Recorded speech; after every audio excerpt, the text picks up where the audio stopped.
On est en 2021, mais vraiment quoi.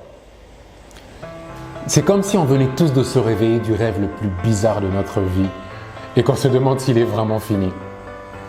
Faut avouer que personne n'a vu venir ce qu'a été 2020. Si quelqu'un m'avait raconté ce que cette année aurait été en 2019, je lui aurais dit « tu regardes trop de films ». C'est vrai qu'on vient de passer l'année la plus dingue de toute notre génération, mais quand j'y pense plus clairement, maintenant que les fêtes sont passées, malgré les drames et la psychose, je me dis que 2020 a été une bonne année. C'est l'année qui nous a réveillés et qui nous a révélé un tas de choses sur nous. 2020 nous a montré la réalité de notre situation économique, nous a appris à quel point on était créatif, mais nous a aussi montré que ce n'était pas le manque de temps qui nous empêchait d'accomplir tous nos projets. 2020 est l'année qui nous a permis de faire une petite pause dans la course effrénée et épuisante à la technologie et à la surconsommation. Elle nous a montré qu'on ne peut plus tout attendre de nos gouvernements, donc on doit apprendre à un peu plus compter les uns sur les autres. On croyait que 2020 allait nous permettre d'obtenir toutes les choses que l'on désire, mais elle nous a surtout appris à apprécier les choses qu'on a déjà. Elle nous a montré qu'avoir une maison est plus important qu'avoir une voiture, qu'avoir une famille et des amis est plus important qu'avoir des fans. 2020 a été un ensemble de drames, c'est vrai. Kobe Bryant has been killed in a helicopter crash. It A happened. new type of coronavirus.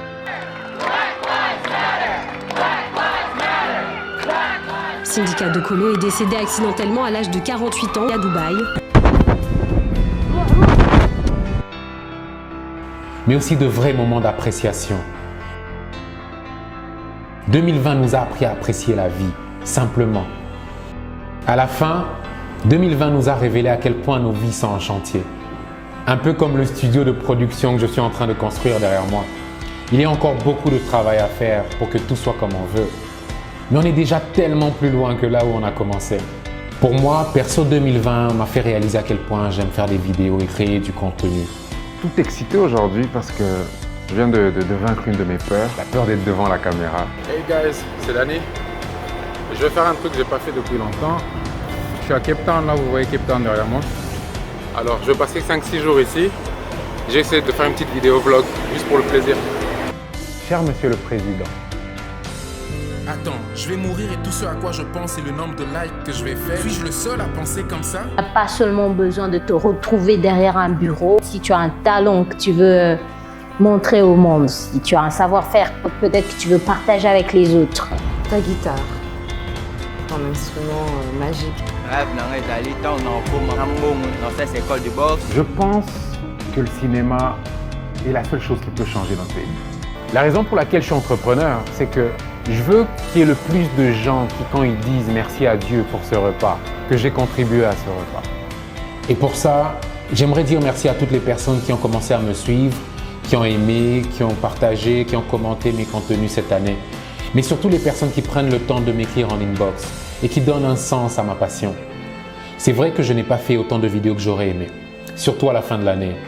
J'étais épuisé et j'étais pas du tout inspiré après le confinement. Alors j'ai passé du temps avec mes proches et des personnes intéressantes. J'ai voyagé pour me ressourcer. Je suis parti sur les traces de mes ancêtres. Et puis j'ai travaillé sur de magnifiques projets. J'ai commencé des projets que je n'ai pas terminés malheureusement. Et c'est ça ma seule résolution pour 2021, de terminer tout ce que j'ai commencé. J'espère que vous avez eu une année aussi riche en événements et en leçons que moi. Aujourd'hui, 2021 nous ouvre grand ses portes et s'apprête à nous donner à tous la chance de repartir du bon pied.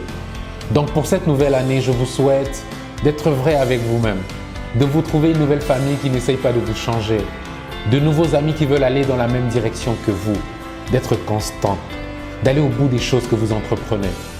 Je vous souhaite de sortir de votre zone de confort et d'expérimenter un max de nouvelles choses, mais surtout d'améliorer votre éducation financière et d'investir plus intelligemment. Tout a changé. La manière dont on communique, la manière dont on interagit les uns avec les autres, la manière dont on vit. Mais je vous souhaite de rester les mêmes, juste une version un peu améliorée. Bon, je vous laisse et je vous dis à très bientôt et bonne année 2021.